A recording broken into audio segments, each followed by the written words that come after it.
워크플레이스 서비스의 다음 내용은 근태입니다. 워크플레이스 베이직 상품을 신청한 경우에만 제공되는 서비스입니다. 근태 서비스는 조직의 기본사항인 부재와 연차, 특별휴가, 경주 출장 기준과 사안별 근무 방식을 설정하기 위해 반드시 필요합니다. 근태 서비스는 어드민 메뉴에서 설정, 서비스 사용 관리 메뉴에서 근태 서비스를 사용으로 설정해야만 사용할 수 있습니다. 근태 서비스는 권한이 있는 사용자에게만 노출이 되고요. 근태 설정에서 활성화된 기능에 따라서 표시되는 메뉴가 다릅니다. 워크플레이스에서 근태 홈 화면으로 넘어왔고요. 근태 홈 화면에서는 근태 관련 주요 사항과 시간대별 근태 관리 현황을 조회할 수 있습니다. 그리고 화면과 같이 연차 기준 관리를 할 수 있고요. 연차 확인과 근무 방식 설정, 근무 대상자 추가와 같은 내용들을 직접 설정할 수 있습니다. 다음은 근태 관리자가 해야 할 주요 업무입니다. 해당 내용들 하나씩 상세히 보도록 하겠습니다. 근태 서비스의 첫 번째 내용은 근무입니다. 근무 방식 관리 메뉴에서 우리 회사의 특성에 따라 근무 방식을 생성할 수 있습니다. 화면에 보게 되면 근무 방식 탭에 추가할 수 있는 버튼이 있고요. 기존에 추가되어 있는 근무 구분에서 일부 내용만 수정해서 사용할 수 있도록 수정이 있고 필요하지 않은 근무 방식을 삭제할 수 있도록 삭제 버튼이 있습니다. 새로운 근무 방식을 직접 추가를 해보도록 할게요. 화면에 있는 추가 버튼을 누르면 다음과 같은 팝업 창이 나옵니다. 가장 먼저 근무 방식을 입력해 주시면 되고요. 유형과 적용 방식을 우리 회사에 맞게 설정을 해주시면 됩니다. 그리고 하단에는 근로시간 기준도 설정을 할 수가 있습니다. 추가할 수 있는 근무 방식의 유형에 대해서 하나씩 간단히 알아보도록 하겠습니다. 첫 번째 근무 유형은 정해진 시간에 출퇴근하는 유형인데요. 예를 들어 9시에 출근하고 6시에 퇴근하는 회사의 근무 시간으로 업무 규칙을 반영한 경우 해당되는 근무 유형을 사용할 수 있습니다. 즉 정해진 시각에 출퇴근하는 경우 근로일의 스케줄, 일반 근로 시간을 설정합니다. 일반 근로 시간에 출근과 퇴근을 하지 않는 경우는 지각 처리를 할 수 있고요. 관리자는 지각한 사원들을 관리할 수 있습니다. 교재에 보시면 정해진 시각의 출퇴근 근무 유형도 다음과 같이 적용 방식을 4가지로 진행할 수가 있는데요. 각각의 내용들을 살펴보시고 우리 회사에 맞는 방식으로 지정하시면 되겠습니다. 다음 근무 유형은 정해진 시각을 선택해서 출퇴근하는 방식인데요. 출근 시간대를 선택해서 근무하는 방식을 말합니다. 근로일의 스케줄을 시차별로 여러 개 설정할 수 있고요. 사원은 출퇴근에 반영한 시간대를 선택한 후에 출근을 체크합니다. 사원의 실제 출근 체크 시각과 무관하게 회사가 설정한 스케줄 기준에 일반 근로시간이 인정됩니다. 예를 들어 7시 45분에 출근하여 관리자가 등록한 출퇴근 시간제 중 아침 8시부터 오후 5시를 선택했다면 5시까지 근무를 해야 일반 근로시간을 채운 것으로 인정됩니다. 또한 시간의 근무는 근무 결과 서식으로 승인받은 경우 연장 근무로 반영됩니다. 세 번째 근무 유형은 자유롭게 출퇴근하는 유형 근무제를 적용하는 방식입니다. 근로일에 일반 근로시간의 시작과 종료는 지정하지 않고요. 산정 기간 내에 총 시간을 관리하게 됩니다. 즉, 주 40시간, 최대 52시간의 근로시간 하에 자유롭게 출퇴근할 수 있는 기능을 제공하는 유형입니다. 다음은 근무 대상자 관리인데요. 근무 방식별로 해당하는 대상자를 지정해서 사원들이 각자 근무 패턴에 맞게 출퇴근할 수 있도록 관리자는 설정할 수 있습니다. 예를 들어 한 회사에 여러 종류의 근무 방식이 존재할 수도 있는데요. 생산팀은 교대 근무로, 인사팀은 고정 근무와 같이 한 회사에 여러 종류의 근무 방식이 존재하도록 관리할 수 있습니다. 화면을 보시게 되면은 근무 대상자 관리 메뉴에 수정 버튼이 있는데요. 해당 버튼을 누르면 근무 대상자를 수정할 수 있습니다. 적용일을 선택을 하고요. 고정근무제 중에서도 출근만 체크할 수 있게 또는 출근, 퇴근 체크를 다 할 수 있게 해당 사원에 맞는 근무 방식을 지정해서 확인을 눌러주시면 됩니다. 그러면 워크플레이스를 통해서 출근만 또 기록을 남길 수 있는 상황이 있고요. 출근, 퇴근을 다 기록해야 되는 상황이 존재하게 됩니다. 다음은 근무 스케줄 관리입니다. 정해진 시간에 출퇴근의 개인별 적용 방식이 필요한 경우 해당 사원이 근무할 스케줄을 업로드할 수 있습니다. 해당 메뉴에서는 근무 대상자 설정에서 개인별 근무 방식에 지정된 사원이 있을 때 표시됩니다. 근태 서비스의 두 번째 내용은 부재입니다. 부재 관리에 대해 알아보기 전에 휴일과 휴무일의 내용에 대해 먼저 보도록 하겠습니다. 휴일과 휴무일 모두 근로 의무가 없는 날을 의미합니다. 휴일은 어드민 메뉴에서 회사 휴일 관리 메뉴에서 설정한 주 휴일, 국가별 캘린더 기반의 공휴일 및 회사가 설정한 기념일 중 근무 구분이 휴일인 날이 포함됩니다. 휴일의 근무 구분 변경은 회사 휴일 관리 메뉴에서 할 수 있습니다. 휴무일은 회사 휴일 관리 메뉴에서 설정한 주 휴무일 및 회사가 설정한 기념일 중 근무 구분이 휴무인 날이 포함됩니다. 휴무일의 근무 구분 변경은 회사 휴일 관리 메뉴에서 할 수 있습니다. 회사가 근태 서비스를 사용하지 않는 경우는 휴일과 휴무일은 근로하지 않으며 연차가 차감되지 않습니다. 부재 항목 관리 메뉴에서 회사에서 사용할 부재 항목을 직접 관리할 수 있는데요. 연차와 특별휴가, 경조와 출장 항목도 설정할 수 있습니다. 이렇게 설정한 항목은 부재 일정 문서 서식에 반영이 되고요. 휴가 구분을 연차나 특별휴가로 입력 시에 각 구분별로 상세 설정이 가능합니다. 화면과 같이 추가 버튼을 누르면 부재 항목을 직접 추가할 수 있는데요. 화면에 부재 항목과 사유, 예를 들어 출장 목적 등을 적을 수 있겠죠. 사용 여부와 휴가 구분, 그리고 시간 관리, 근로시간의 합산 여부를 설정한 다음 저장을 눌러주시면 부재 항목을 추가할 수 있습니다. 새롭게 추가하지 않아도 기존에 등록되어 있는 부재 항목을 수정해서 우리 회사에 맞게 필요한 내용으로 변경해 주시면 되겠죠? 다음은 연차 기준 관리입니다. 해당 메뉴에서 연차 발생 기준을 관리하고 근속 연수에 따른 연차 일수와 연차 이월 여부를 설정할 수 있는데요. 연차는 사용일을 기준으로 산정되고요. 다음 연도에 연차를 미리 발생시키거나 전년도의 연차를 특정 시점에 마감할 수 있도록 사용 기준도 정할 수 있습니다. 연차의 발생 기준은 회계 연도와 입사일 기준 중 선택할 수 있는데요. 먼저 회계연도 기준은 화면과 같이 연중 입사 시에 해당 연도의 말까지 사용 가능한 연차가 지급되고요. 매년 동일한 1월 1일에 새로운 연차가 부여되는 방식을 말합니다. 입사일 기준은 입사 시점에 11개의 사용 가능한 연차가 지급되고 매 입사일에 새로운 연차가 부여되는 방식을 말합니다. 워크플레이스를 사용하다가 연차 발생 기준을 변경하면 현재 연도의 연차 사용 내용이 초기화됩니다. 해당 내용에 대해서는 교재에 있는 링크를 다시 한번 참고해 주시면 되겠습니다.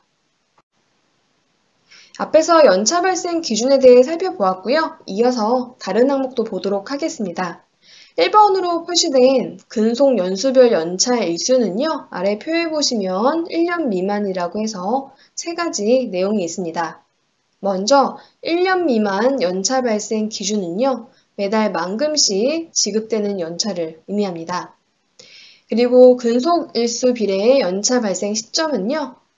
입사 다음 해 초에 전년도 근속일수 비율에 따라서 지급되는 연차 발생 시점을 설정하는 내용을 말을 합니다. 그리고 근속일수 비례에 연차의 소수점 처리 같은 경우에는 근속일수의 비율이 365일로 딱 나눠지지 않는 경우 소수점 처리 방법을 설정하는 내용입니다. 이번의 내용은 연차 이월 여부인데요. 이월을 안 하거나 음수인 연차만 이월하거나 모든 연차를 이월하되 음수를 제외하거나 포함하는 경우 중 선택하시면 됩니다. 세 번째 내용은 1년 미만 연차 이월 여부인데요. 매달 만근 시 지급한 연차를 이월할지 설정하시면 됩니다. 아래는 사용 기준이 있는데요. 네 번째 내용을 보시면 차기 연차 신청 시작이 있습니다. 이는 다음의 연차를 미리 신청할 수 있도록 발생 시점을 설정할 수 있는 부분인데요. 연차 기산일 또는 연차 기산일 1개월 전, 2개월, 3개월 전 중에 선택하시면 됩니다. 다섯 번째 표기된 항목은 정기 연차 신청 종료에 대한 부분입니다. 이 항목은 전년도 연차를 해가 바뀐 후에도 신청할 수 있는 범위를 지정하는 내용인데요. 해당 사항에 맞는 내용들을 확인하고 설정해 주시면 됩니다. 가장 마지막에 있는 연차 사용 한도도 두 가지 항목 중 원하는 내용으로 설정해 주시고 저장을 진행하면 됩니다. 연차 발생 시점에 대해서 보도록 할게요. 다음 해의 연차를 미리 신청할 수 있도록 다음 해에 연차가 발생되는 시점을 설정하면 얘기합니다. 설정할 수 있는 내용은 네 가지가 있는데요. 먼저 연차 기산일로 설정하는 경우 다음 해 연차가 발생되는 날로서 이 날짜부터 다음 해에 연차를 신청할 수 있습니다.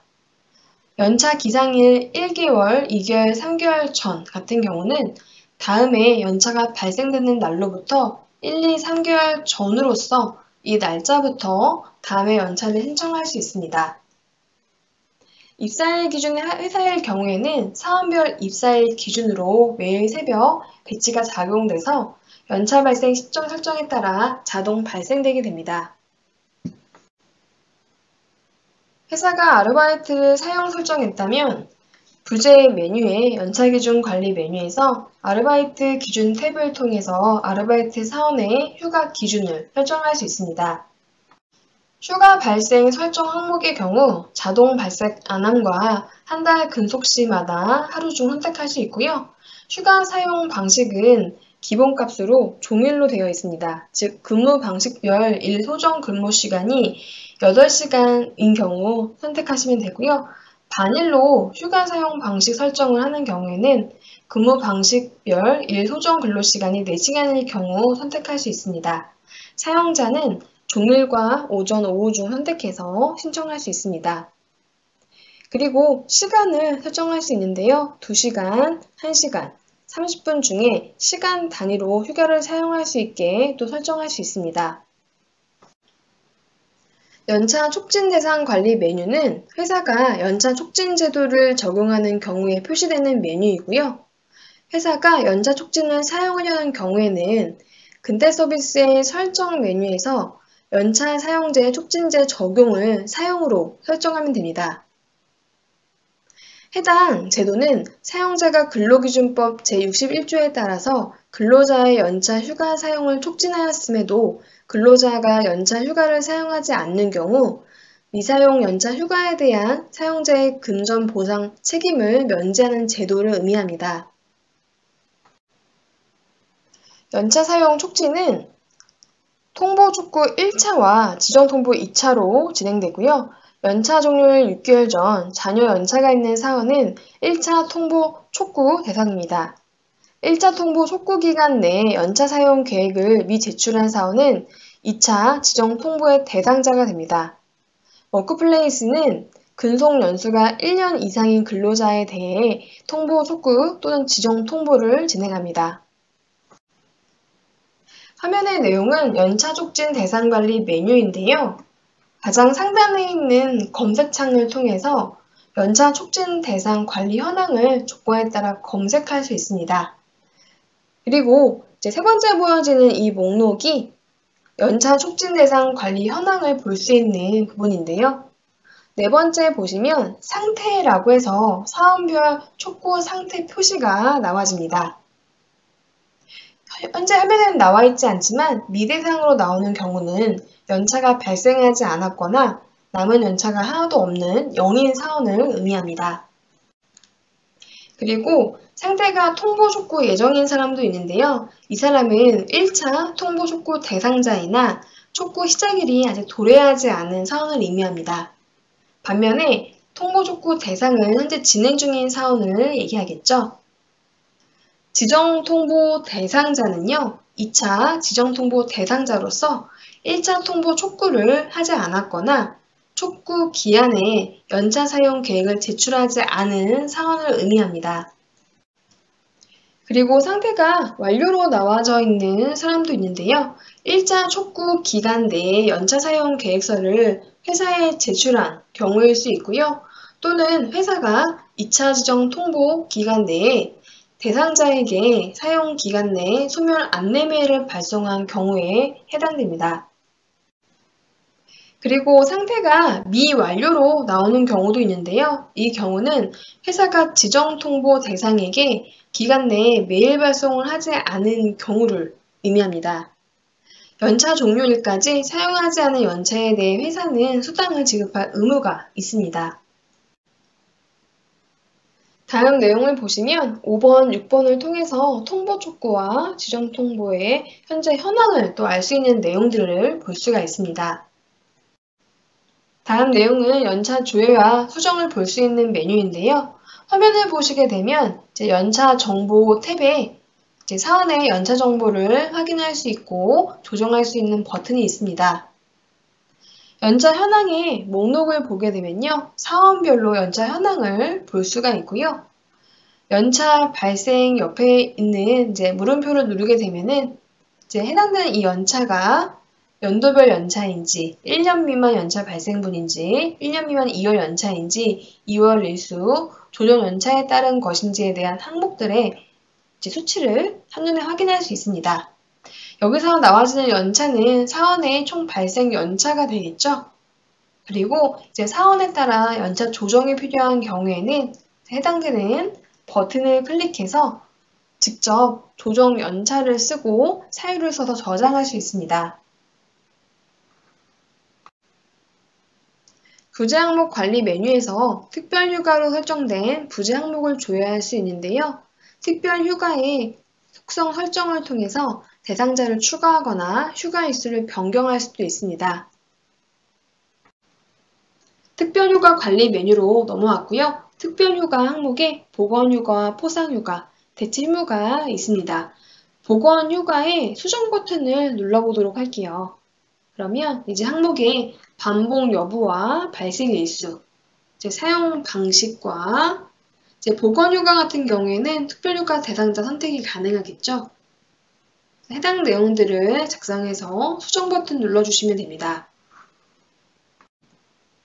대체휴무도 수정 버튼을 한번 눌러보도록 할게요. 대체휴무 같은 경우에는 유효기간이 있습니다. 그래서 근무할 휴일로부터 며칠 이내 할 건지 설정할 수 있고요. 분 단위 부재 전환 기준을 설정해서 반일 단위로 반올림할 것인지, 올릴 것인지, 버릴 것인지 여부를 설정할 수도 있습니다.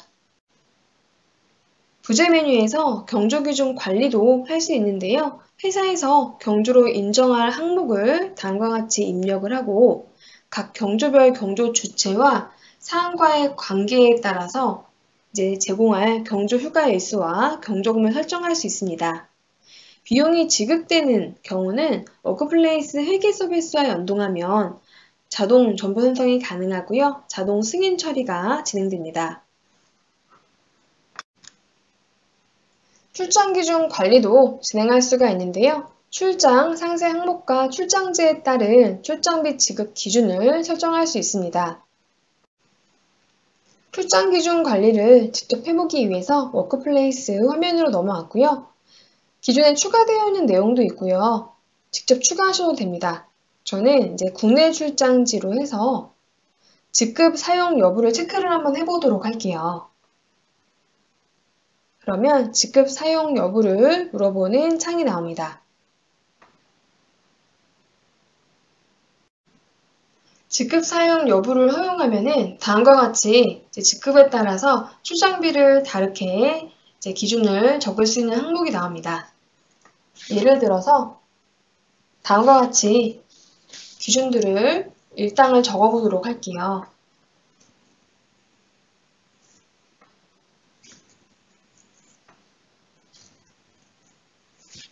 직급에 따라 일당을 다르게 설정할 수 있고요. 일당 적용 방식도 선택할 수 있습니다. 출장을 간 모든 날에 전일을 지급하는 방식이 있고요. 1박 2일 이상 출장을 간 날에 한해서 전일 지급을 설정할 수도 있습니다. 출장을 간 시작일을 제외하고 주는 방식으로도 적용 방식을 설정할 수 있겠죠. 우리 회사 기준에 맞는 내용으로 해서 작성하신 다음에 저장을 눌러주시면 됩니다. 근태 서비스의 다음 내용은 근태 현황입니다. 근무 방식을 지정받은 사원이 출퇴근 체크를 통해서 근무 기록을 남길 수 있는데요. 사원들이 입력한 근무 기록은 출퇴근 현황과 근로시간 현황 메뉴를 통해서 확인을 할 수 있습니다. 출퇴근 현황 메뉴에서는 사원들의 출퇴근 현황을 직접 관리할 수 있습니다. 필요에 따라 특정일에 출근과 퇴근 시간을 수정해 주거나 휴게 시간이나 외부 근무 시간을 관리자가 추가할 수 있습니다. 사원들의 출퇴근 기록을 업로드할 수도 있는데요. 화면과 같이 업로드 버튼을 클릭해서 템플릿 파일을 다운로드 받을 수 있습니다. 그래서 해당 양식을 다운받으신 다음에 양식에 맞게 사원의 출퇴근 기록을 작성한 후 한꺼번에 업로드할 수 있습니다. 출퇴근 기록을 업로드하는 경우는 화면에 나와 있는 주의사항을 한번 확인하시면 되겠습니다. 다음은 근로시간 현황 메뉴인데요. 해당 메뉴에서는 근무 방식이 지정된 모든 사원의 기간별 근로시간을 조회하거나 사원별 근로시간 내역을 일자별로 확인하고 수정할 수 있습니다. 워크플레이스는 근무 방식 관리에 요일별 일반 근로 시간대를 일반 근로로 계산하고 있습니다. 일반 근로 시간이 아닌 경우에는 근무 결과 승인을 통한 연장 근로로 등록됩니다. 일반적으로 기준이 되는 기간 동안 근로일에 근로시간을 모두 채운 경우 휴일 근로시에 연장 근로로 판단합니다. 그러나 근로시간을 채우는지에 대한 판단은 해당 기간이 모두 지나야 확인을 할 수 있습니다. 일자별 근로시간을 표시하는 화면에서는 연장 여부를 정확하게 알 수 없습니다. 근로방식 관리에서 제공하는 근로시간에 따라 수당 지급 시에 근로일에 근로시간을 모두 채웠는지 확인하신 다음에 연장 수당이 지급되도록 관리자가 한 번 더 검토를 해야 합니다. 해당 내용에 대해서는 화면에 나와 있는 교재 내용을 참고하시면 되겠습니다. 근무결과 신청 현황 메뉴에서는 근무결과 신청 서식으로 작성된 모든 내역을 조회할 수 있습니다.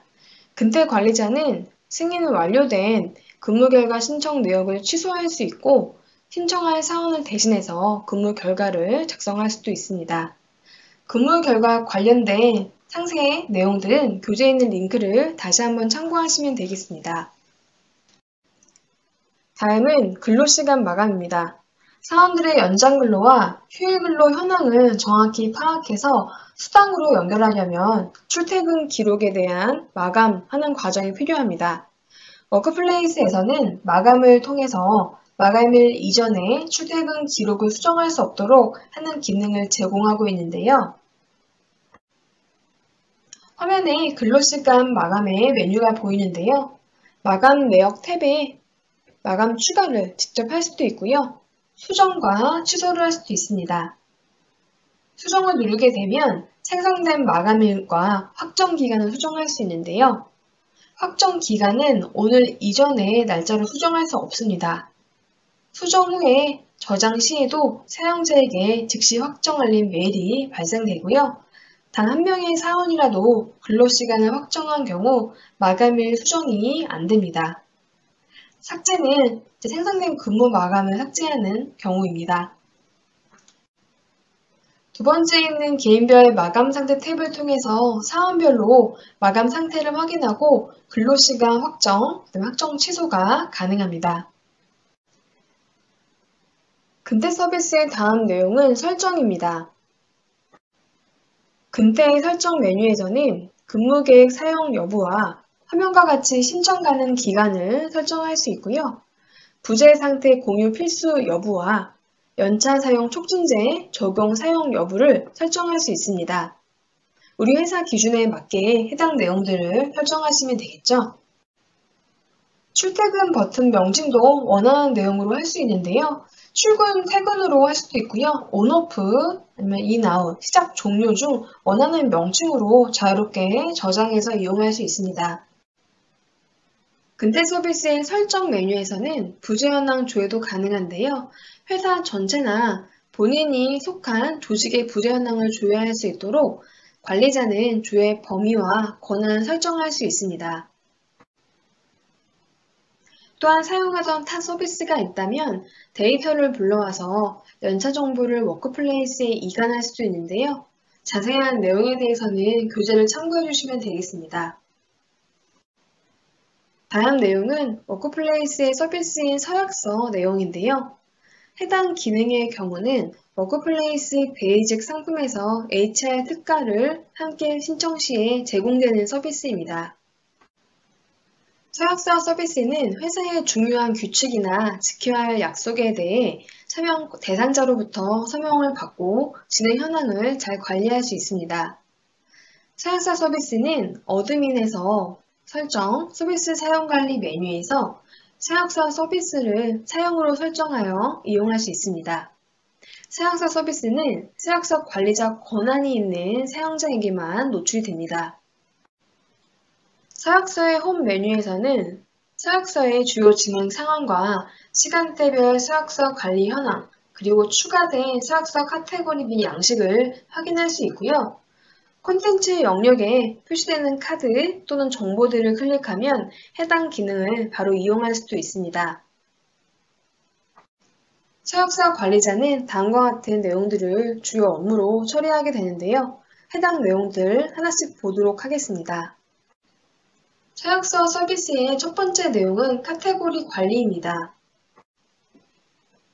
카테고리 관리 메뉴에서는 양식 카테고리를 다음과 같이 추가하거나 삭제할 수 있습니다. 기본적으로 기본 카테고리가 제공이 되고요. 기본 카테고리는 이름을 변경하거나 삭제할 수 없습니다. 그리고 등록된 양식이 있는 카테고리는 삭제할 수 없고요. 양식 삭제를 참고해서 양식을 먼저 삭제한 후에 카테고리를 삭제해야 합니다. 다음 내용은 양식 관리입니다. 양식 관리 메뉴에서는 등록된 서식에 양식을 조회할 수 있고요. 새로운 서식을 직접 양식으로 등록할 수도 있습니다. 기존에 등록된 양식에 대한 사용 여부를 설정하거나 권한을 설정하고 수정과 삭제를 진행할 수 있습니다. 양식 관리 메뉴에서요. 특정 양식에 대한 양식 권한 설정 버튼을 누르게 되면 다음과 같은 팝업 창이 나오는데요. 해당 양식에 대한 권한을 설정할 수 있도록 사원이나 권한 그룹, 부서를 등록할 수 있습니다. 그래서 권한이 있는 사원만 해당 양식을 발송하고 조회할 수 있도록 해당 대상을 설정할 수 있습니다. 양식 관리 메뉴에서 양식 등록을 직접 보도록 하겠습니다. 양식을 만들 수 있는 방법은 세 가지인데요. 아무것도 들어있지 않은 빈 양식이 있고 워크플레이스에서 기본적으로 제공하는 양식이 있습니다. 일부 내용만 수정해서 우리 회사에 맞게 사용을 하실 수도 있겠죠. 그리고 양식 만들기로 생성된 우리 회사의 양식들이 있습니다. 해당 양식으로 작성을 할 수 있습니다. 예를 들어 양식 등록을 누르고 빈 양식을 누르면 다음과 같은 화면이 나옵니다. 가장 먼저 카테고리를 필수 입력으로 입력하게 되어 있고요. 양식명도 입력을 하셔야겠죠. 그리고 치안 문자를 설정할 수 있고요. 내용을 쓰실 수 있습니다. 양식을 다 만든 다음에는요.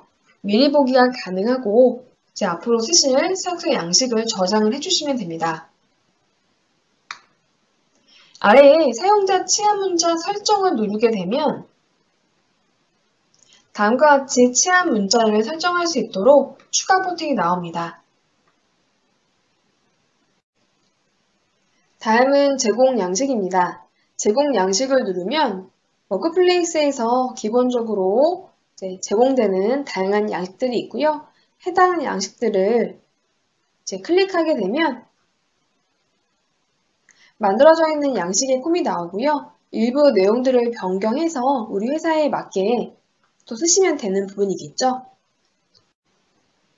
다음 내용은 발송 관리입니다. 서약서 발송 메뉴에서는요, 추가된 서약서를 조회할 수도 있고, 발송한 서약서를 새로 추가하거나 수정하고 발송할 수 있습니다. 서약서 발송 메뉴에서 추가 버튼을 누르면 발송 양식을 작성할 수 있는데요.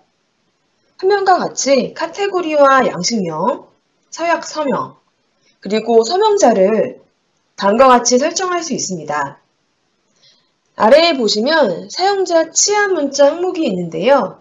이 항목은 서약서 양식에 따라 치안 문자가 포함되어 있는 경우 서명자에 맞는 치안 문자를 엑셀로 업로드하는 기능을 말합니다.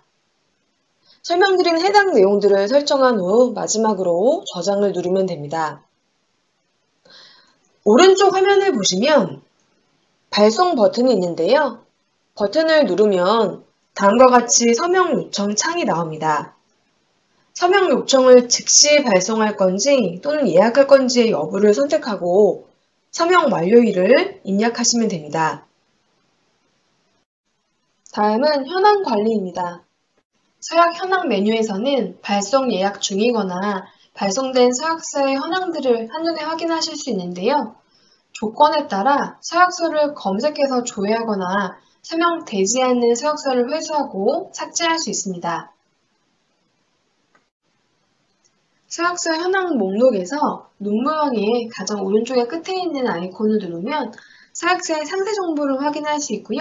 서명 상태에 따라 치안 문서 수정이나 서약서 삭제, 회수, 서명 재요청, 인쇄와 같은 작업들을 할 수 있습니다.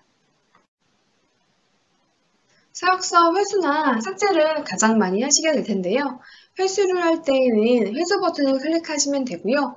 삭제 시에는 삭제 버튼을 누르고 삭제 사유를 입력해 주시면 됩니다. 그리고 사용자가 동의한 후에 삭제할지 여부를 선택하고 삭제 버튼을 눌러주시면 됩니다. 워크플레이스 서비스의 다음 내용은 결제입니다. 결제 서비스는 다양한 업무 서식과 결제선을 우리 회사 환경에 맞게 설정하기 위해 필요합니다. 결제 서비스는 워크플레이스 서비스 신청 시에 기본으로 제공됩니다. 결제 서비스의 홈 화면에서는 결제의 주요 상황을 볼 수 있고요. 시간대별 결제의 관리 현황도 확인할 수 있습니다. 그리고 추가된 결제 카테고리와 양식을 확인할 수 있습니다.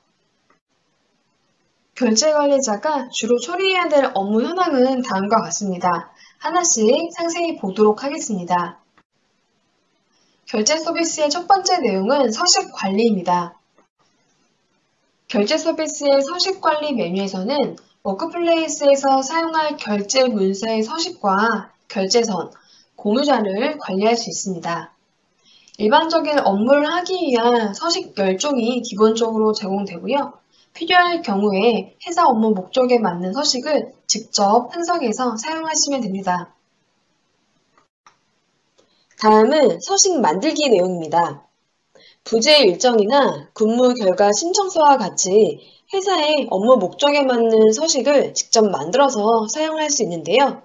그때 서식 생성 기능을 이용하시면 됩니다. 템플릿의 종류는 3가지가 있습니다. 아무것도 들어있지 않는 빈 서식이 있고요.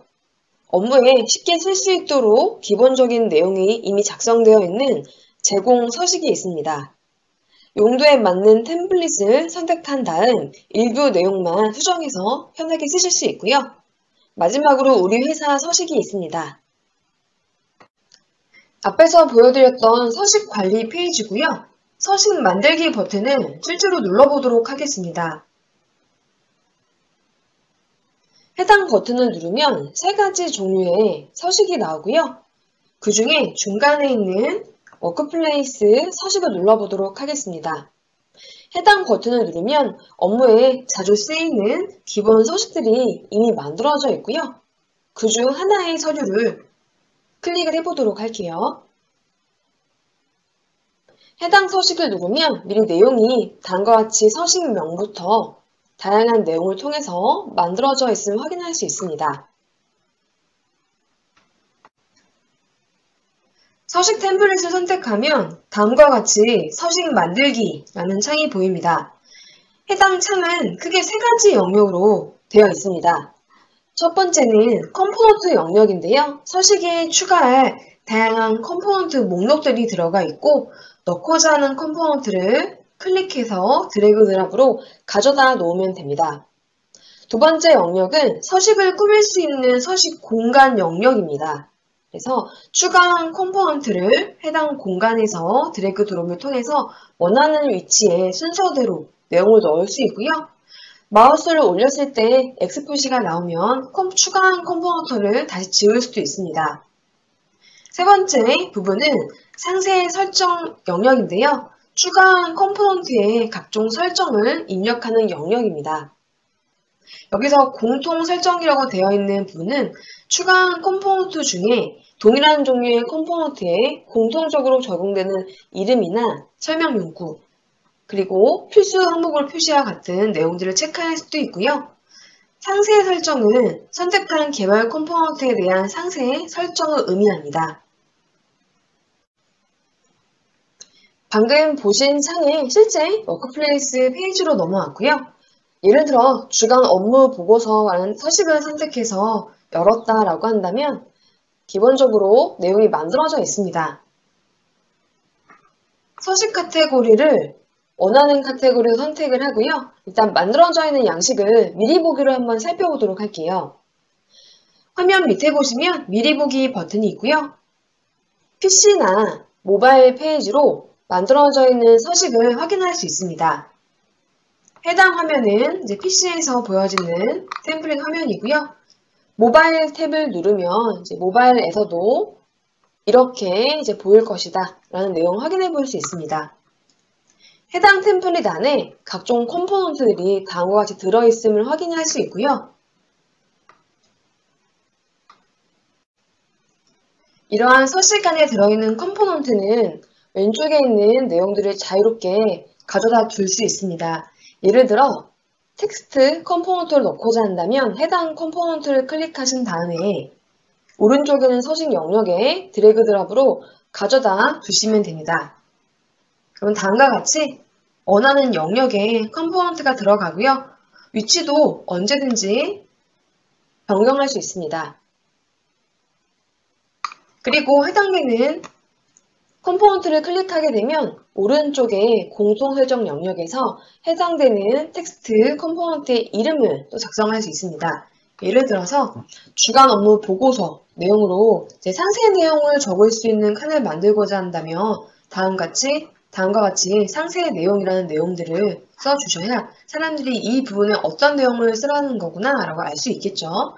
그래서 이렇게 컴포넌트에 이름을 작성할 수 있고요. 반드시 작성을 해야 하는 부분은 필수 항목 표시로 체크를 해주시게 되면 이렇게 오른쪽에 텍스트 옆에 점이 생깁니다. 그래서 우리가 필수 항목 값으로 입력한 내용들은 이 서식을 이용하는 사람들이 반드시 작성하도록 체크를 할 수가 있겠죠. 추가한 컴포넌트를 지울 때는요, 다시 X 버튼을 눌러주시면 됩니다. 그러면은 내가 원할 때 언제든지 지울 수 있습니다. 그리고 해당되는 서식이 임시 보관을 눌러가지고요. 미리 저장을 해둘 수도 있고요. 모든 서식을 완성한 다음에는 서식 저장을 눌러주시면 되겠습니다. 서식에 추가할 수 있는 컴포넌트의 종류는 두 가지가 있습니다. 먼저 기본 컴포넌트가 있는데요. 문서 서식에 사용되는 컴포넌트입니다. 그리고 워크플레이스 컴포넌트가 있는데요. 해당 기능은 워크플레이스의 기능을 활용한 컴포넌트라고 할 수 있습니다. 워크플레이스에 등록되어 있는 사원이나 부서를 검색하고 완료된 문서에 연관된 문서를 첨부할 수 있는 기능이 들어있는 컴포넌트인데요. 마찬가지로 사용할 컴포넌트를 마우스로 드래그 드랍을 통해서 원하는 서식 공간에 두면 이용을 하실 수가 있습니다. 앞에서 서식을 만들 수 있는 방법에 대해서 살펴보았다면 이제 화면과 같이 교육 참여 신청서 서식을 직접 만들어 보도록 하겠습니다. 제일 먼저 서식 관리 메뉴에서 서식 만들기를 클릭해 주시고요. 서식 만들기를 클릭한 다음 빈 서식을 선택하도록 할게요. 서식 만들기 화면이 나오면 가장 먼저 서식 카테고리를 원하는 카테고리로 설정을 합니다. 그리고 서식명을 직접 작성해 보도록 할게요. 그래서 구성원들이 볼 수 있게 이 서식명을 작성을 해주시면 되고요. 이제 그 다음에 들어갈 내용을 넣어 보도록 할게요. 먼저 이제 교육 신청할 때 본인이 참여할 교육용을 쓸 수 있도록 텍스트 기본 컴포넌트를 드래그 드랍 하도록 하겠습니다. 그리고 이 항목에 대한 이름을 쓰도록 하겠습니다. 그래서 참여할 교육명이라고 작성을 해주고요. 그리고 해당되는 내용을 필수 항목으로 입력할 수 있도록 체크하겠습니다. 특정 컴포넌트를 다음과 같이 필수 항목으로 표시하면 반드시 해당 내용을 써야만 서식을 입력해서 작성을 완료할 수 있습니다. 그래서 설명에도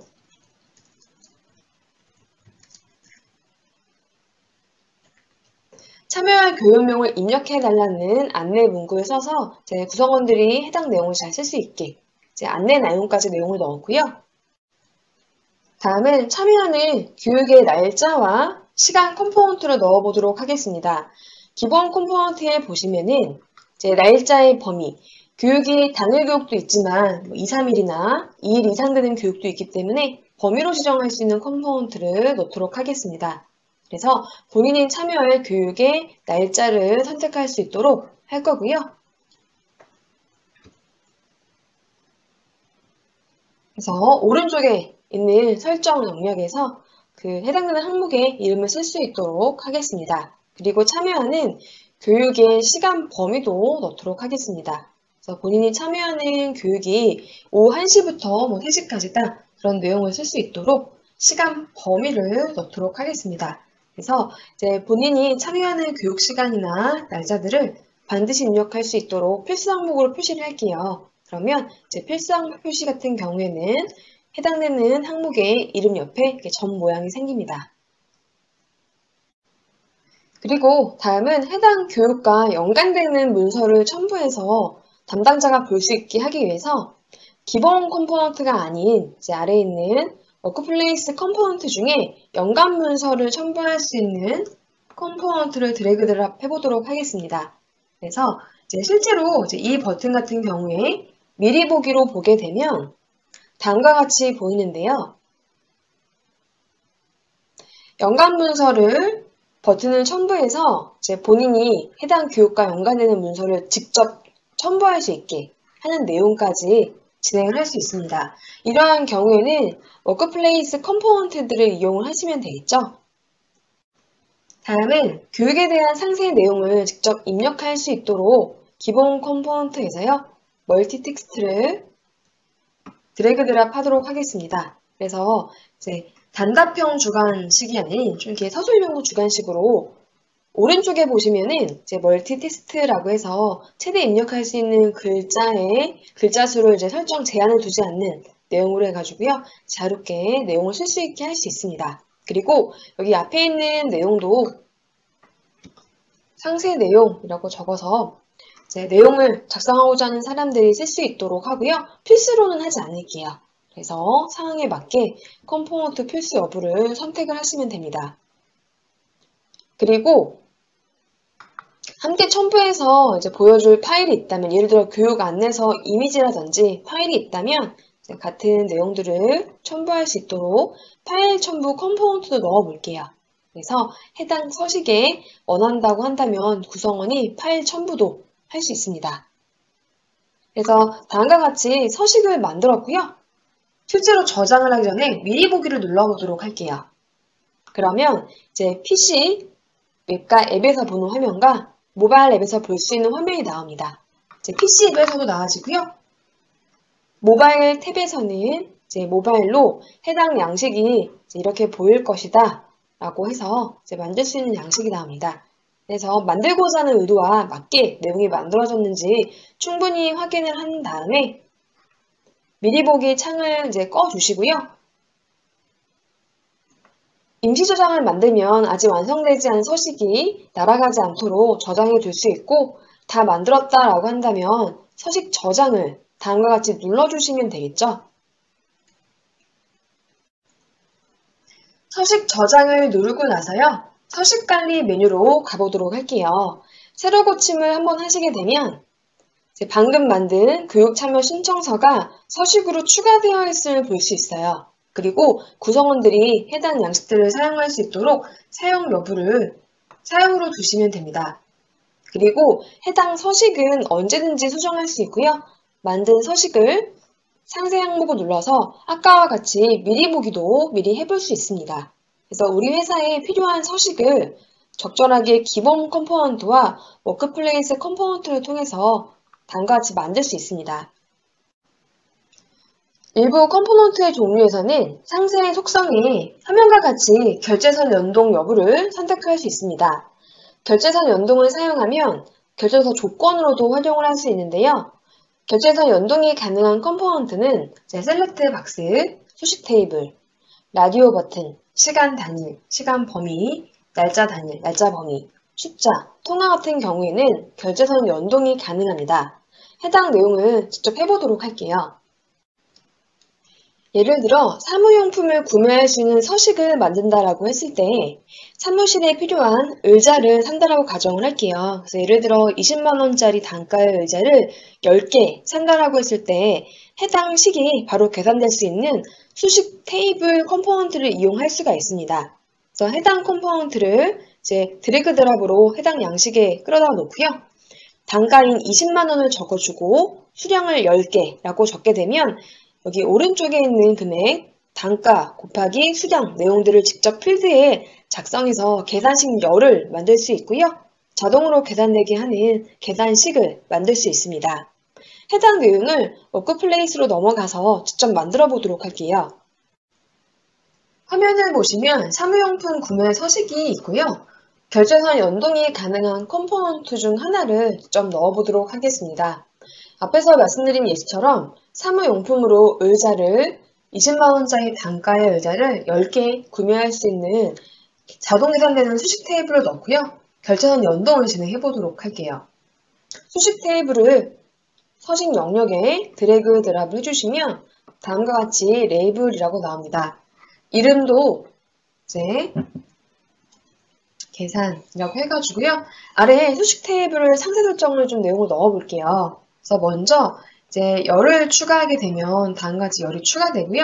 일단 첫 번째 레이블에는 이제 단가, 그리고 아래 들어갈 내용은요, 이제 숫자가 들어가야겠죠. 금액을 써야 하기 때문에 숫자가 들어가고, 그리고 아래는 수량을 넣어 볼게요. 마찬가지로 아래 들어갈 내용을 숫자로 해주시면 됩니다. 그리고 이제 단가 곱하기 수량, 총 20만원짜리 의자를 10개 사게 되면 200만원이 들어가게 되죠. 자동으로 계산되는 계산식 열을 추가를 해보도록 할게요. 그리고 나서 여기다가 이제 총 금액이라고 작성을 하면 다음과 같이 들어가고요. 보시면 하단에 지금 단가 더하기 단가라고 되어 있습니다. 지금 제가 입력한 이 레이블이 지금 단가가 들어가 있고 아래를 수량으로 바꾸고요. 곱하기가 돼야 총 금액이 나와지겠죠? 더하기가 아닌 곱하기로 내용을 바꿔서 해보도록 하겠습니다. 그러면 이제 총 금액이 계산되도록 들어가는 내용이 나와지고요. 그리고 하단에 보시면 결제선 연동이 있습니다. 연동을 사용으로 체크를 해주시면 됩니다. 그리고 이제 미리 보기를 한번 눌러보도록 할게요. 그러면 제가 작성한 사무용품 구매 서식이 실행이 됩니다. 보시게 되면은 제목, 물품 사유, 그리고 계산식이죠. 예를 들어서 20만 원짜리 의자를 10개 샀을 때 총 금액이 자동으로 계산이 되게 됩니다. 다음 내용은 사용자가 서식을 작성하는 방법입니다. 관리자도 사용자도 서식을 작성하게 되는데요. 예를 들어 업무 서식은 크게 4가지 종류가 있습니다. 예를 들어서 휴가를 쓰거나 경조사나 출장이 있을 때 부재 일정 업무 서식을 작성하게 되고요.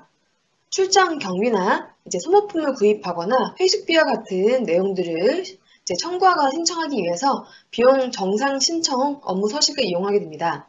그 밖에 근무랑 연관된 야간 연장 근무, 휴일 근무, 그리고 출퇴근 기록 변경과 같은 사항에 있어서는 근무 계획 신청서를 작성하거나 결과 신청서를 이용하게 되겠죠.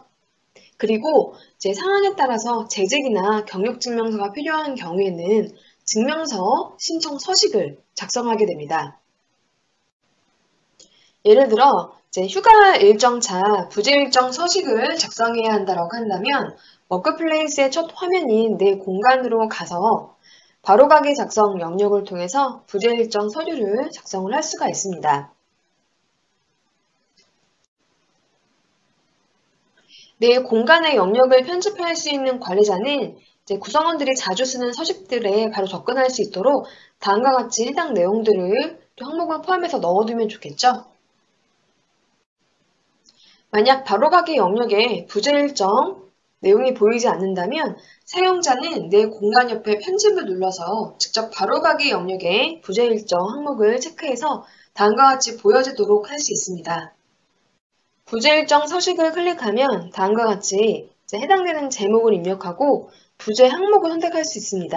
이때 부재 항목은 출장도 있지만 연차, 경조, 휴가, 외근, 재택근무 중에 부재 항목을 선택할 수 있고요. 출장지도 선택할 수 있습니다.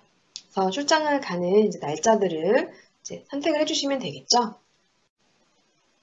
출장 관련 사유와 관련 파일을 첨부를 했다라고 한다면 해당 서식을 검토해줄 결제선 담당자를 지정을 하면 됩니다. 그래서 다음과 같은 방법으로 사용자와 그리고 관리자도 서식을 작성할 일이 있겠죠. 서식을 작성할 수 있습니다. 다음 내용은 연동 코드 적용에 대한 내용입니다. 연동할 코드 정보는 화면과 같이 결제 설정 메뉴에 연동 코드 관리에서 미리 코드를 등록을 해둘 수가 있는데요. 연동 코드를 등록하고 컴포넌트에 연동 코드를 적용하면 문서 작성 시에 연동된 코드가 노출되고 코드 아이템을 선택할 수 있습니다. 연동 코드를 적용하는 방법을 직접 보도록 할게요. 서식관리 메뉴에서 연동 코드를 적용할 서식을 추가하거나 기존 서식에 수정 버튼을 누릅니다. 서식 화면인데요. 상세 화면에서 현재 셀렉트 박스에 컴포넌트가 들어가 있는 상태입니다. 해당 컴포넌트의 오른쪽에 있는 상세 설정 영역에 보시면 옵션이 있고요. 그때 연동 코드 선택으로 선택을 하고 미리 등록한 연동 코드를 선택해 주시면 됩니다. 다음과 같은 방법으로 컴포넌트 속성 영역에서 컴포넌트 연동 관련 설정을 진행할 수 있습니다. 다음은 업무문서 조회인데요. 내 공간의 업무문서 조회 메뉴를 통해서 각 서식을 통해 만들어진 문서를 확인하고 속성 정보를 확인할 수 있도록 해당 메뉴의 화면을 구성할 수 있습니다. 관리자별로 지정한 항목에 대한 권한을 부여해서 업무 문서를 관리하도록 설정할 수 있는데요. 서식관리 메뉴에서 업무관리 기능으로 편집할 서식에 밤에 보이는 아이콘을 클릭합니다. 다음은 서식 권한관리 메뉴인데요. 해당 메뉴에서는 서식별로 작성이나 열람 가능한 권한들을 설정할 수 있습니다. 서식 권한관리 메뉴로 들어왔고요. 화면을 보시게 되면 서식 목록이라고 해서 이미 등록이 되어 있는 서식들이 보입니다. 앞에서 추가했던 교육참여 신청서 서식을 클릭해 보도록 할게요. 그래서 해당 서식에 대한 작성 권한을 부여할 수 있는데요. 전체 직원으로 할 수도 있고 권한 부여를 클릭한 다음 부서나 권한명, 사업명을 선택할 수 있습니다. 그리고 작성 권한을 제외할 사람을 또는 부서, 권한을 또 쓸 수 있고요. 아래 보시면 열람 권한도 설정할 수 있습니다. 여기서 주의하실 점이 있는데요. 서식 열람 권한을 전체 직원으로 설정하면 결제선과 공유 범위에 포함되지 않은 사용자도 해당 문서를 확인할 수 있게 됩니다. 그래서 전체 직원으로 열람 권한 설정 시에는 주의해서 부여해 주시면 됩니다. 다음은 글 양식 관리인데요. 글 양식 관리 메뉴에서는 스마트 에디터 컴포넌트를 사용하는 경우 표시되는 글 양식을 다음과 같이 서식별로 직접 설정할 수가 있습니다. 해당 내용을 직접 표나 내용을 입력한 다음에 미리 보기로 확인한 다음 저장을 누르시면 됩니다. 다음은 설명 영역 관리인데요. 화면을 보시면 중간에 서식 목록이 있습니다. 원하는 서식을 선택을 하시고요. 이제 클릭해서 각 서식에 들어간 설명 영역에 들어가는 안내 문구를 쓸 수 있는데요. 먼저 오른쪽 위에 있는 설명 영역 사용 여부에 반드시 체크를 해주셔야 합니다.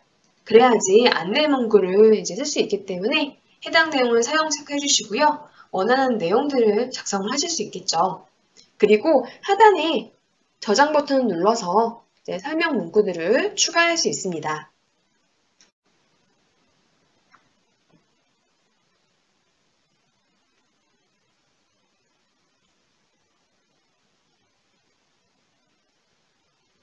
다음은 카테고리 관리 메뉴를 보도록 할게요. 해당 메뉴에서는 각 서식에 포함되는 카테고리를 추가하고 관리할 수 있습니다. 워크플레이스를 생성하면 기본적으로 기본, 인사, 근무, 비용 카테고리가 자동적으로 생성이 되어 있고요. 이 중 기본 카테고리는 카테고리명을 변경하거나 삭제할 수는 없습니다. 화면과 같이 추가 버튼을 눌러서 추가한 카테고리는 서식을 생성할 때 선택할 수 있습니다.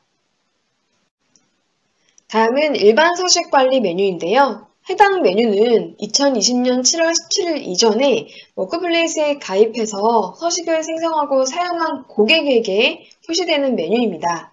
해당 메뉴에서 일반 서식을 추가 또는 삭제하고 각 일반 서식의 글 양식을 스마트 에디터로 편집할 수 있습니다. 다음은 결제선 관리입니다. 다음은 결제선 관리 메뉴인데요.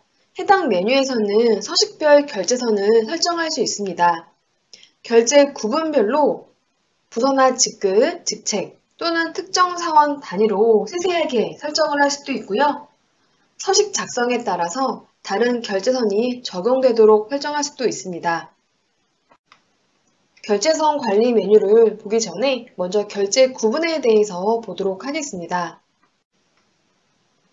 워크플레이스의 결제 서비스에서는 동의와 자동 동의, 그리고 합의, 병렬 결제, 병렬 합의 구분을 제공하고 있습니다. 결제의 설정에 결제 설정 메뉴에서 설정한 내용에 따라 각 구분이 다른 명칭으로 표시될 수 있는데요. 결제선 추가 시 반드시 설정해야 하는 결제 구분에 대해 보도록 하겠습니다. 구분은 화면과 같이 5가지의 구분이 있는데요. 첫 번째 결제는 일반적인 문서 진행에 의사결정을 선택하는 구분입니다. 같은 명칭으로는 일반 결제, 동의, 일반이 있습니다. 두 번째 결제 구분은 참조인데요. 자동으로 문서를 진행하는 구분을 말합니다. 즉 처리할 사람에는 남아있으나 따로 동의할 필요는 없습니다. 같은 명칭으로는 참조 결제, 자동 동의, 통보가 있습니다. 세 번째 구분은 합의인데요. 내부 결제선 이외에 외부 처리자를 통하여 문서 진행의 의사결정을 선택하는 구분입니다. 처리 액션은 결제와 동일하나 사용자에게 합의 상태로 라벨이 보여집니다. 같은 명칭 구분으로는 합의 결제와 협조가 있습니다. 다음은 병렬 결제와 병렬 합의인데요. 같은 순서에 놓여진 처리자들이 문서를 동시에 처리하는 방식을 말합니다. 먼저 병렬 결제선은 1명 이상의 여러 명으로 구성할 수 있고요. 사용자가 문서 작성 시 필요에 따라 추가할 수 있습니다. 병렬 합의는 병렬 결제와 같은 처리 방식으로 내부 결제선 이외에 외부 처리자를 통하여 문서 진행의 의사결정을 선택하는 결제 구분입니다. 처리 액션은 병렬 결제와 동일하나 사용자에게 병렬 합의 상태로 라벨이 보여집니다. 결제를 처리할 사람인 결제선 항목에 대해서 이어서 좀 보도록 할게요. 결제선에 추가할 결제자는 화면과 같이 크게 6가지의 결제자가 있습니다. 그래서 N차 상위 부서장이 있고요. 즉 작성자의 1에서 N차 상위 부서장을 자동으로 가져와서 회사의 부서 단계 수만큼 지정 가능한 결제자가 있고요. 리포트 2라고 해서 구성원의 설정에서 기본 정보 설정 메뉴에서 리포트 툴을 사용하도록 설정한 경우에 결제자로 지정할 수 있는 내용입니다. 그리고 부서와 직급, 직책을 사용하는 경우도 있는데요. 직급과 직책 같은 경우에 당연히 구성원 메뉴에서 기본 설정 메뉴에서 해당 항목들을 사용하도록 설정한 경우 직급과 직책을 결제선 항목으로 넣을 수 있습니다. 그리고 마지막으로는 원하는 결제선 처리할 사람을 직접 입력을 해서 지정할 수 있는 방법이 있습니다. 결제선의 N차 상위 부서장의 경우도 기본 정보 설정에 부서 사용을 예로 설정한 경우에만 노출이 됩니다. 결제선 항목을 화면과 같이 부서나 직급, 직책으로 설정한 경우에는 사용자를 한 명으로 선택해야 합니다. 앞에서 결제 구분과 결제자에 대해 알아보았다면 이제 결제선을 직접 추가해 보도록 하겠습니다. 화면을 보시면 결제선 관리 메뉴이고요. 서식 목록에서 결제선 추가할 서식을 먼저 선택합니다. 그리고 화면 오른쪽을 보면 결제선 없이 작성 불가 항목을 선택할 수도 있고 결제선 사용 여부를 체크할 수 있습니다. 저는 사용으로 두도록 하겠습니다. 아래에 보시면 수정 버튼이 있는데요. 수정 버튼 눌러보도록 할게요. 수정 버튼을 누르면 다음과 같이 결제선 추가 창이 나옵니다. 저는 교육 신청서 서식에 인사팀의 결제와 상위 부서장의 결제가 필요한 경우로 선정하고 내용을 진행해 보도록 하겠습니다. 먼저 결제 구분을 선택하시면 되는데요. 저는 결제로 두도록 하고요. 아래의 결제자는 아래 물음표를 눌러보게 되면 등록된 사원들도 나오고 다른 항목도 선택할 수 있습니다. 저는 부서로 선택을 하고요. 추가할 부서를 인사팀으로 선택을 해보도록 할게요. 그리고 해당 교육 신청하는 사원에 추가 버튼을 눌러 1차 상위 부서장의 결제도 필요한 경우라고 설정을 해보도록 하겠습니다. 이렇게 결제 구분과 결제자를 다 선택을 했다면 완료 버튼을 눌러주시면 됩니다. 완료 버튼을 누르면 다음과 같이 설정한 결제선이 보여지고요. 해당 서식에 지금 작성한 결제선이 설정되도록 저장 버튼을 눌러주시면 됩니다. 다음은 조건상 결제선에 대해 알아보도록 하겠습니다. 우선순위로 적용할 결제 조건이 있다면 조건별 결제선을 사용하실 수가 있는데요. 화면에 보시면 결제선 관리 메뉴가 나오고요. 저는 서식 중에 근태의 부재 일정 서식을 선택해 보도록 하겠습니다. 그래서 구성원들이 재택근무나 외근, 출장 시에는 이 해당 결제자에게 결제를 받도록 하고 다른 부재 항목에 대해서는 또 다른 사람에게 결제를 받도록 하는 1순위와 2순위 조건을 넣어보도록 할게요. 화면을 보시면 결제선 관리 메뉴가 보입니다. 서식 목록에 근태 메뉴에서 저는 예시로 부재 일정 서식을 선택해 보도록 할게요. 그리고 오른쪽 화면에서 조건별 결제선 사용하기를 체크를 해보도록 하겠습니다. 그러면 아래 결제 조건 영역이 다음과 같이 노출이 되고요. 선택하기 체크 버튼을 눌러서 적용할 조건을 선택하시면 됩니다. 이 조건 영역은요, 서식별로 다르게 보일 수 있고요. 결제 조건은 최대 4개까지 선택 가능합니다. 저는 서식 구분의 부재 항목을 선택을 했고요. 선택한 조건 영역이 아래 보시면 부재 항목으로 보여지게 됩니다. 그래서 해당되는 조건선 결제의 내용을 설정하는 방법을 직접 보여드리도록 할게요. 결제선 관리 메뉴에서 부재 일정 서식을 선택한 상태고요. 결제선 사용 활성화된 상태에서 오른쪽에 있는 조건별 결제선 사용을 체크해 보도록 하겠습니다. 체크를 하면 조건 선택 영역이 나타나지고요.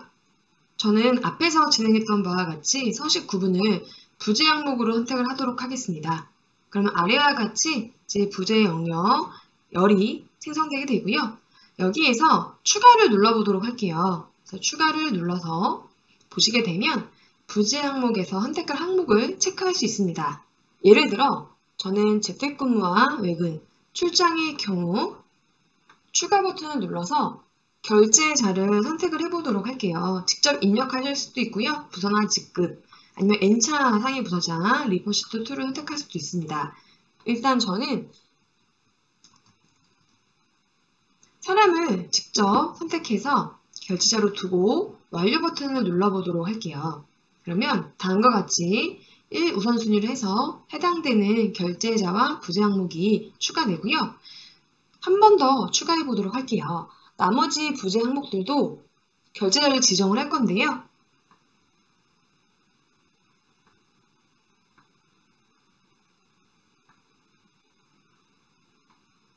원하는 부재 항목을 체크하고 마찬가지로 추가 버튼을 눌러서 결제자를 선택해 보도록 하겠습니다. 그리고 완료 버튼을 눌러보도록 할게요. 그러면 다음과 같이 제가 원하는 부재 항목 중 항목에 따라서 이제 결제자를 다르게 조건별로 설정을 할 수가 있습니다. 그리고 저장 버튼을 눌러주시면 되겠죠? 조건별 결제선을 다음과 같이 설정하고 실제로 구성원들이 부재 일정 서식을 작성하는 화면인데요. 부재 항목을 예를 들어 출장으로 선택하게 되면 앞에서 조건별 결제선 중 부재 항목 출장으로 선택한 결제선의 결제자가 바로 자동으로 보여지게 됩니다. 앞에서 부재 항목별로 조건별 결제선을 넣어두었기 때문에 다음과 같이 부재 일정 작성 시에는 부재 항목에 따라 결제선이 달라질 수 있습니다. 다음은 결제선 예외 관리인데요. 해당 메뉴에서는 서식별로 설정된 결제선에서 결제자에 따라 예외 처리가 필요한 경우 예외 설정 등록을 할 수가 있습니다. 아래 표에 보시면요. 결제선 예외 관리 메뉴에 이제 카테고리 2번에 결제선 예외 정보 목록이 나오는데요. 변경 결과에 보시면요. 결제자가 생략된 내용들도 있고요. 이제 변경 같은 내용들도 들어있음을 확인해 볼 수 있습니다. 결제선 예외 관리 메뉴를 좀 보도록 할게요. 해당 페이지를 보게 되면 가장 먼저 원 결제자가 있습니다. 예외를 적용할 결제 대상자를 이제 이르는 말이고요. 카테고리나 서식 또는 이제 구분에서 예외를 적용할 내용들을 선택할 수 있게 되어 있습니다. 그리고 기한 부서도 있는데요. 예외를 적용할 문서 작성한 부서, 하위 부서도 포함할 수 있습니다. 그리고 이제 예외 방식을 선택할 수 있는데요. 먼저 결제자 생략이 있습니다. 문서 결제 단계에서 원 결제자를 이제 결제 및 알림 전송에서 제외하는 방식이고요.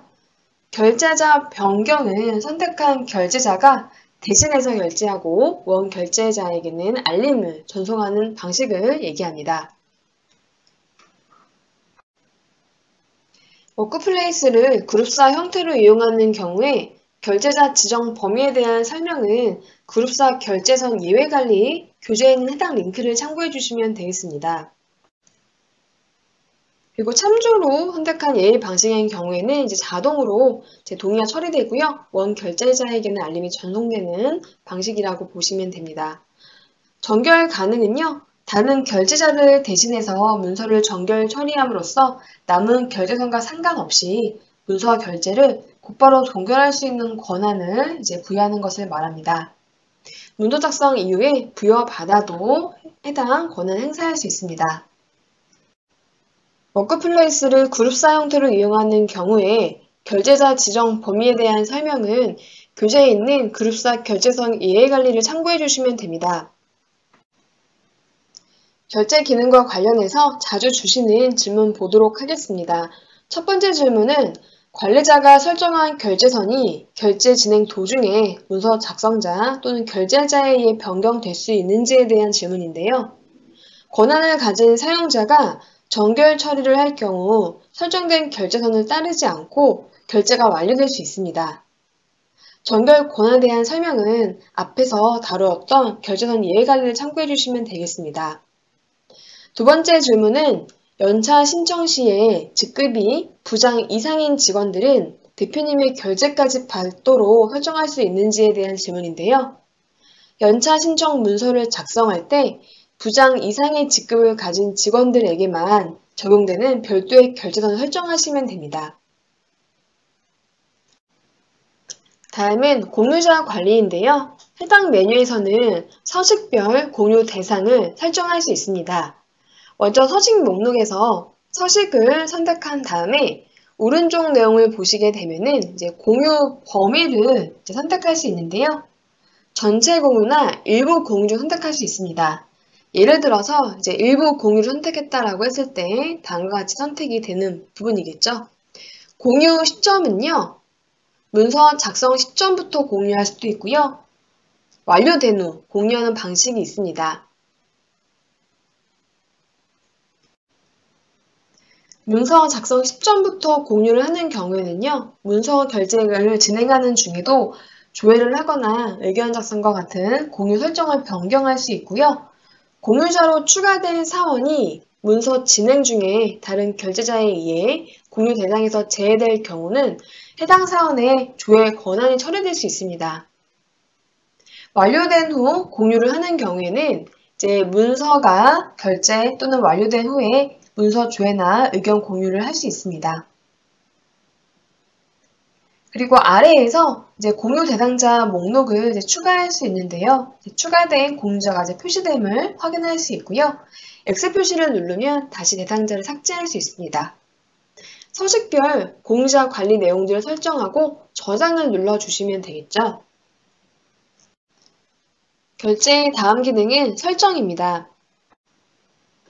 결제 설정 메뉴에서는 결제 업무를 진행할 때 선결제나 이전 반려 사용, 보류 허용과 같이 해당되는 기능들을 사용할 수 없도록 설정할 수 있는데요.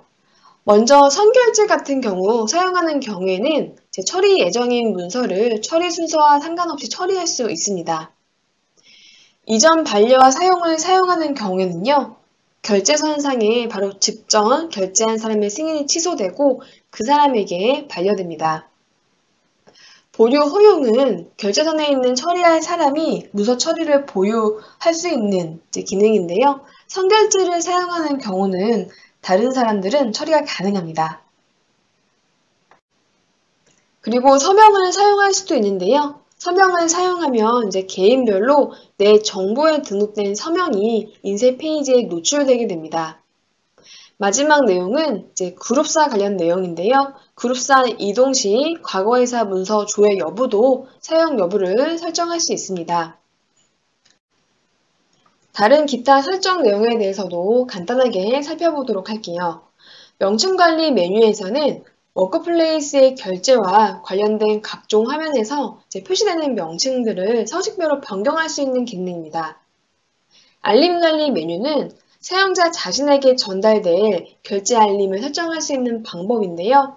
알림이나 모바일 푸시, 이메일 형태로 알림을 전송받을 수 있습니다. 그리고 문서 번호 관리 메뉴에서는 서식별로 문서 번호가 부여되는 규칙을 설정할 수 있고요.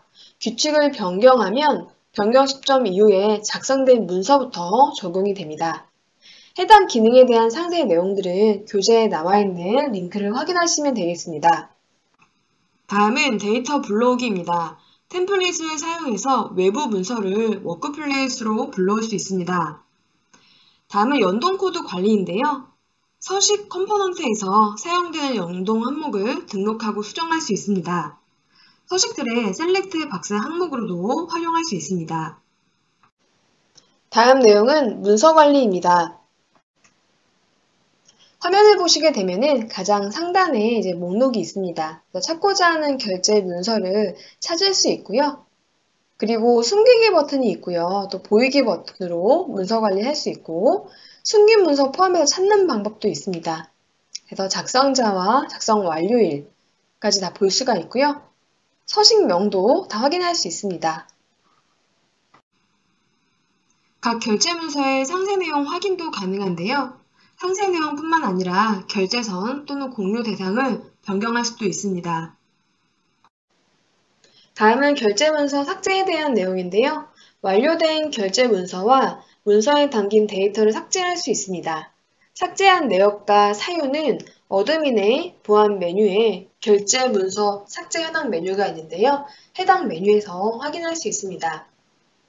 문서 삭제 시에는 특히 연차 마감이나 근무 확정인 경우에는 관리자에게 마감 해제 요청 후에 문서 삭제가 가능합니다. 다음 내용은 이관 문서 관리인데요. 데이터 불러오기를 통해서 외부 솔루션으로부터 워크플레이스로 이관한 문서를 확인하고 관리할 수 있습니다. 이 메뉴는요, 이관된 문서가 존재하는 경우에만 표시가 됩니다. 워크플레이스 서비스의 다음 기능은 게시판입니다. 게시판 관리 서비스에서는 회사의 사용 목적에 따라 게시판을 추가하고 게시판별 조회 권한을 설정할 수도 있고요. 작성 권한도 부여할 수 있습니다. 그래서 우리 회사의 중요한 소식과 다양한 정보를 공유할 수 있는 게시글들을 또한 관리하고 등록할 수 있습니다. 게시판 홈 화면으로 접속하면 다음과 같은 화면이 나와지는데요. 게시판 관리 메뉴 내에 기록된 로그 내역들을 확인할 수 있고요. 왼쪽의 메뉴에 보시면 게시판 관리부터 카테고리 권한 관리까지 다양한 관리 메뉴들을 보실 수 있습니다. 게시판 관리자는 화면과 같은 내용들을 관리할 수 있는데요. 하나씩 보도록 하겠습니다. 먼저 게시글 보기인데요. 전체 게시글 메뉴를 클릭하면 게시판과 게시글의 목록을 확인할 수 있습니다.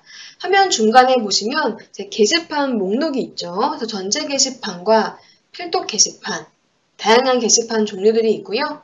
각 게시판에 등록된 글의 조건에 따라서 검색해서 조회하거나 최신순 또는 조회순에 따라서 조회해서 볼 수 있습니다. 그리고 등록된 게시글을 확인하고요. 새로운 게시글을 작성을 할 수도 있고요. 댓글도 가능합니다. 게시글 작성 버튼을 누르면 게시글 신규 등록을 할 수 있는데요. 카테고리와 게시판 여부를 선택하고 필통 여부와 상단 공지 여부, 그리고 공지가 등록되는 기간을 설정해서 원하는 내용을 작성할 수 있습니다. 댓글 허용도 설정할 수 있고요. 댓글이 달릴 때마다 알림을 받고 싶다면 알림도 받을 수 있습니다. 글을 임시 저장할 수도 있고요. 글을 저장하기 전에 미리 보기를 할 수도 있습니다. 게시판 관리 메뉴에서 공지 게시글 메뉴를 클릭하면 각 게시판에 필독이나 상단 공지로 등록된 글들을 한 번에 조회해서 볼 수 있습니다. 다음 내용은 관리입니다. 게시판 추가를 누르면 다음과 같이 입력해야 될 항목들이 나옵니다. 그래서 사용할 용도에 맞게 게시판 유형이나 타입을 선택하시고요. 예약 기능이나 댓글 또는 찬성 반대와 같은 여부들을 또 필요하다고 한다면 옵션으로 선택을 하실 수가 있겠죠. 그리고 권한 관리도 가능합니다. 그래서 글 조회할 수 있는 권한을 줄 멤버를 추가할 수도 있습니다. 게시판 홈 관리 메뉴에서는 게시판 홈에 표시할 콘텐츠로 관리할 수 있는데요. 해당 메뉴에서 관리자가 설정한 내용은 모든 사원에게 적용됩니다. 개인이 수정을 할 수 없습니다. 관리자가 게시판 홈에 노출하도록 설정했다면 개별 사원이 노출을 해제할 수 없습니다. 다음은 게시판 카테고리인데요. 해당 메뉴에서 카테고리를 추가하거나 수정하고 삭제할 수 있습니다. 카테고리의 순서를 변경하거나 카테고리 내에 게시판을 관리할 수도 있습니다. 다음 내용은 워크플레이스의 디벨로퍼스 내용입니다. 워크플레이스 서비스를 신청하면 개발자 도구인 디벨로퍼스가 함께 제공이 됩니다. 네이버 클라우드 플랫폼 관리자는 디벨로퍼스를 통해서 워크플레이스의 데이터에 접근이 가능하고요. 기능을 제어할 수도 있습니다. 기존의 다른 기업 정보 시스템과 워크플레이스를 연동시킬 수도 있는데요. 연동을 통해서 우리 회사의 기업 정보를 하나의 시스템에서 편하게 관리할 수도 있습니다. 워크플레이스 디벨로퍼스에 관련된 상세 내용들인데요. 해당 링크를 참고해 주시면 되겠습니다. 다음은 워크플레이스 관리하기입니다. 네이버 클라우드 플랫폼 관리자는 콘솔에서 이용 중인 서비스를 변경하거나 용량 추가 등을 진행할 수 있습니다. 서비스 변경과 관련된 내용과 요금제 변경 사항들은 교재에 있는 상세 링크를 참고해 주시면 되겠습니다. 워크플레이스 관리와 관련해서 질문 보도록 하겠습니다. 워크플레이스의 사용자 수가 변경되면 서비스 이용료도 변경되는지에 대한 질문인데요. 워크플레이스의 요금은 구성원 메뉴에 계정관리 메뉴에 등록된 계정수로 일할 계산돼서 산정이 됩니다. 사용하지 않는 계정이 있다면 사용자에서 제외를 해주시면 되고요. 사원 삭제 시 즉시 서비스 사용이 제한되고 삭제 당일은 과금이 되지 않습니다. 지금까지 워크플레이스에서 제공하는 서비스를 상세하게 살펴보았고요. 회사 내에 워크플레이스 관리자라면 사전에 미리 익혀야 되는 내용들이 많이 있으실 거예요. 그래서 오늘 관리자 교육을 통해서 그러한 부분들을 잘 익히는 시간이 되셨길 바라고요. 워크플레이스는 오늘 소개해드린 기능 이외에도 정기 업데이트를 통해서 우리 회사의 업무 처리에 도움이 되는 더 좋은 기능들을 추가하고 있습니다. 그래서 이후에 교육과 추가되는 기능에 대해서도 잘 확인을 하시면 되겠습니다. 감사합니다.